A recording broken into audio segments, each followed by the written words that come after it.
What's up everyone? It is Rachel. Welcome back to my channel.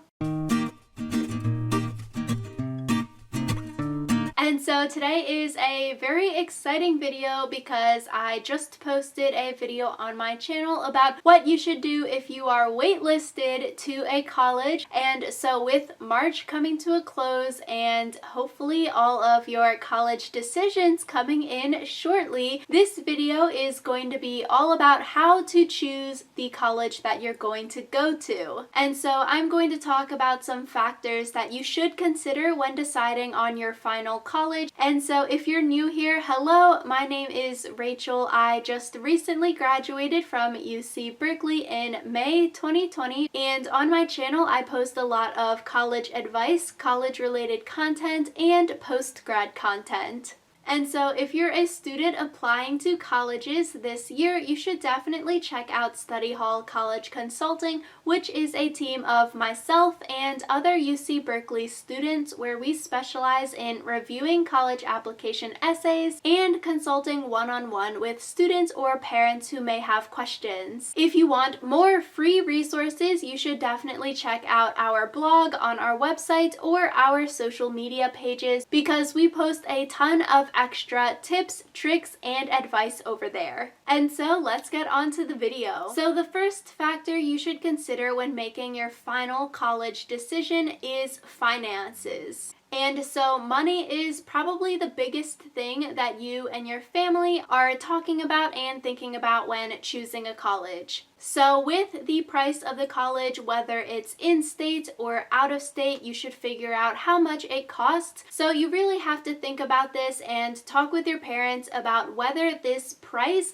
that you would have to pay for college is practical. So is this something that you can pay without going into a ton of debt or having to take out a bunch of student loans? And so going off of this, if you sent in your FAFSA, you should definitely compare your financial aid packages at the different universities that you got into. So maybe at some schools they gave you more financial aid versus other schools, and so you can compare the prices of tuition, room and board with the financial aid when you're comparing all of your colleges that you were accepted into. And with this also, say you got a full ride at a certain school, sometimes you can use another school's financial aid package to talk with a different school that you got into to see if this school can bump up your financial aid package, if they can give you some more money. So I know of some students that have done those like negotiations where you use one financial aid package to try to get yourself a better financial aid package at a different school. Another factor that you want to look at when you are comparing your colleges to choose your final college is to look at the opportunities for your track or your major. So if you're super interested in like business or pre-med, look at the opportunities that those students get at that college. Is there a pre-med program? Is there a business school? What kinds of opportunities do these students have in terms of like joining on-campus clubs, research opportunities, internship, job prospects, stuff like that. But you basically don't want to solely look at the opportunities that you have for that track or major that you're interested in, because chances are you may change your major. Like literally everyone I know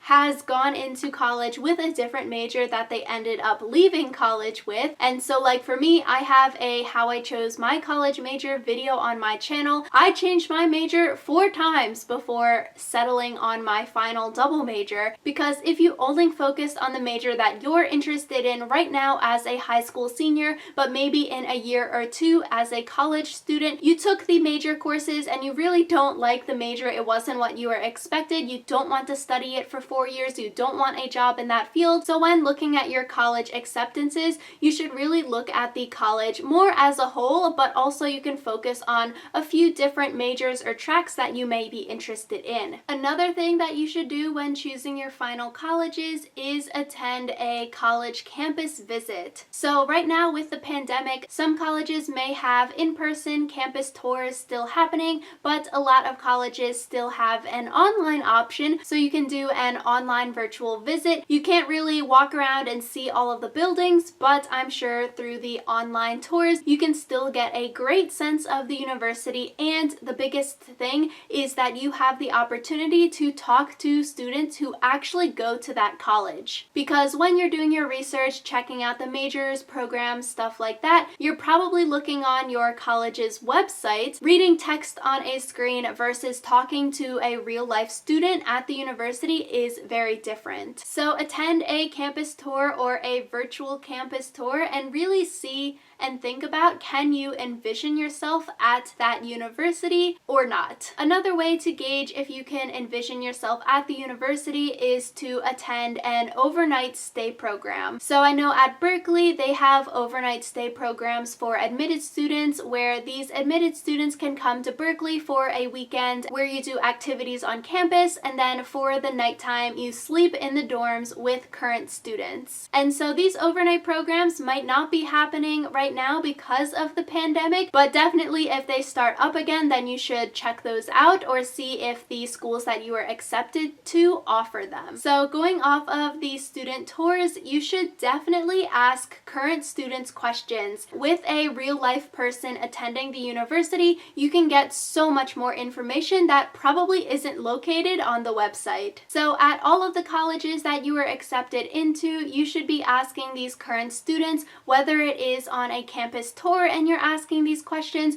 or maybe you find a current student who goes to that college on YouTube or LinkedIn or something, or you have a family friend who goes there. You should really be asking those students what their day-to-day life is really like. If you could change something about this university, what would you change? Or like, what do you dislike about attending college here? Because that kind of stuff is not going to be on the website. What students would thrive at this college? What's the graduation percentage for 4 years of college? What's the percentage of students who get a job right after graduation, go on to grad school after graduation, and what's the percent of students that are unemployed after graduation? Usually for universities, they send out to their graduating class a survey where you fill this out, so you let the school know, okay, I was this major, I'm in this field, I'm employed, unemployed, I'm going to grad school, and so you can ask that, or usually on the college's websites, they will post those statistics, and then comparing these statistics across colleges would be a great way to compare different programs. And then finally, you may want to ask, does this college inflate or deflate grades at this school? And so Berkeley is notoriously known for deflating college grades, which basically means college classes have a down curve. So if you get, say, a 92% in a class, that grade may actually be curved down to a B+.